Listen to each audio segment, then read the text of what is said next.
We are gaining more insight on the impact of a bill that bans the breeding and captivity of elephants and great apes. Glen McGregor standing by on Parliament Hill. So, Glen, this could have an impact on places, of course, like the Toronto Zoo.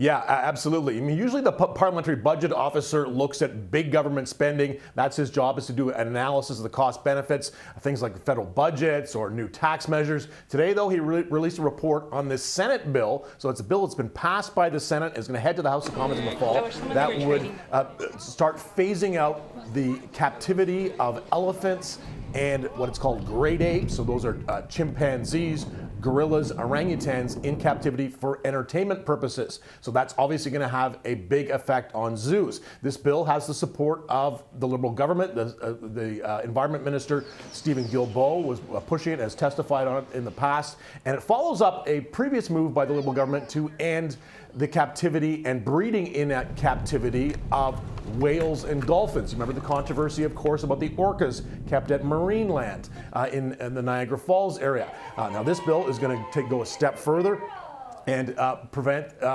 people from bringing elephants into Canada to keep them in captivity, as well as the great apes, as I mentioned. And it will also prevent them from being bred in captivity. So that means basically we're going to be a phase out of elephants that are being kept. Now, the Toronto Zoo, you mentioned, doesn't have elephants anymore. It does have gorillas and orangutans. But there are, I think, about 20 elephants in Canada right now. Most of them at the African lion safari down near Hamilton. They will, if this bill passes, will not be able to increase the size of the number of animals that they have, of elephants that they have in captivity. We'll see in the fall when the bill comes into the House of Commons whether it gets pushed back. Conservatives in the Senate have already been not too keen about the bill. They feel it's an intrusion on private businesses. Really, the bill is kind of aimed not at the big zoos like the Toronto Zoo, because they're kind of on side and have already been taking steps to phase out keeping these animals in captivity. It's really aimed at what are called roadside zoos, but private zoos that may pop up in smaller towns. People can drive by, go in and see these animals, pay a fee.